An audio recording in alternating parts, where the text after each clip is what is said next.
What's up, everybody? This is the Surly Mechanic here with another episode of Storytime with Surly. When I was about 10 years old, my Uncle Dwayne had a 90, 88, 89,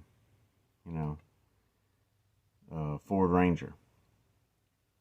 And I remember it had like some 14-inch 3-spoke mags on it, and he talked about lowering it. And, as a 10-year-old, you're just kind of like, yeah, whatever. I don't know what you're talking about. It looks cool. Well, he took it upon himself to lower it at my grandparents' house. And I remember my grandfather sitting in the garage watching him in the driveway, shaking his head because he didn't buy a kit for it. I want to say he started in the back. I want to say, and this is what happened. He started in the back and removed a leaf spring from the back. So, sitting like this, which is the cool thing now, right? I guess. Well, he ran out of daylight, and I believe it was probably a week later before he could lower the front to match. And even that, I can't recall if he cut the coil or heated them up. But that was one of my first introductions to suspension modification. So my grandfather was very much a car guy based off of necessity. So if you needed a 460 rebuilt, he was your guy because he'd done it before. It wasn't his profession. He was a welder, but he made it work with what he had and enjoyed doing so. He had a handful of, they didn't look like anything special, but he had a handful of vehicles that were pretty cool that, we thought were cool. And I remember I was probably 7 or 8 maybe, and he had a flat red El Camino.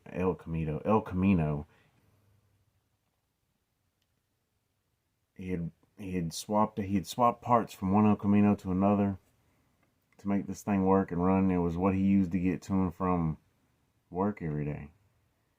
And if I could get a hold of one of those, I would. It's hard to find them that are not either beat to hell or they want too much money for.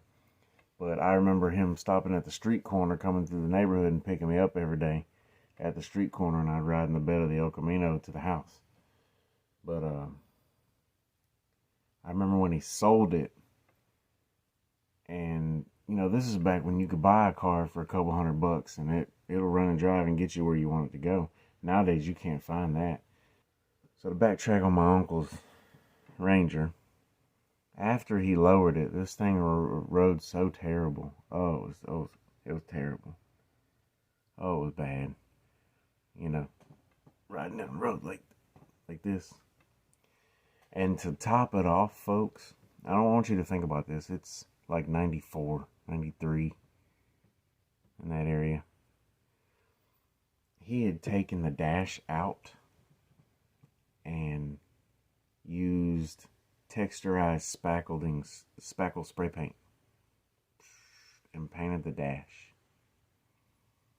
And I remember that look on my grandpa's face, like, what are you doing? And he's like, "No, man, this is awesome." And in my head, I'm going, you bought that? I mean, that's your form of expression. That's cool. But in my head, I'm going, you bought that at the hardware store, that spray paint. But whatever. So,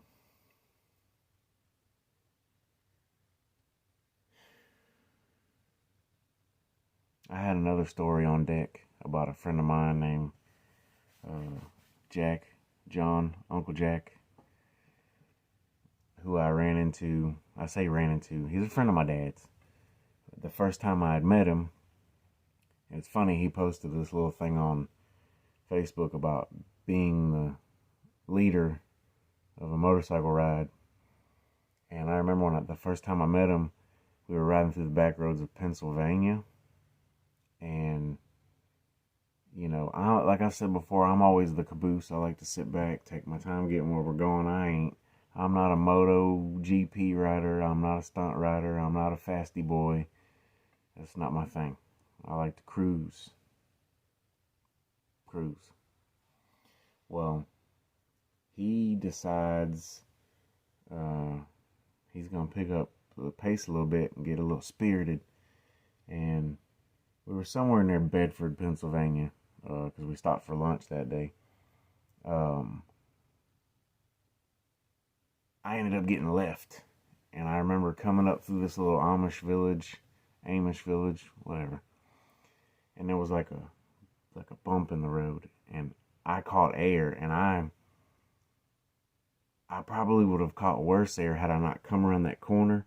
And when my bike came up and I was coming toward it, it was just when my brother on his Hayabusa was, you know, I saw the last bit of his helmet, but I saw him raise up and drop down.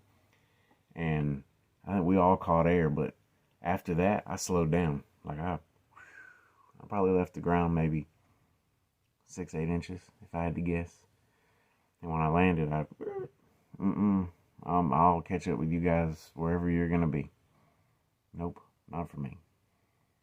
So, very interesting first impression. Shout out to Uncle Jack. Anyway, this is the Surly Mechanic. Hit the comments, question, concern, criticize. Though there was a guy that watched one of my shorts and said that I'm talking to nobody and blah, blah, blah, nobody cares. That's fine, bro. And I don't really care what your opinion is because I'm not doing it for you. And the fact that you said that I didn't accomplish anything and then you commented, not knowing that that's what all I want people to do is watch and comment. You don't like it? Cool. Now you're not going to hurt my feelings. It's fine. It's no big deal. I wish peace and prosperity to anybody who's watching. Even if you don't like me, I don't care. So, on that note, we will see you guys next week.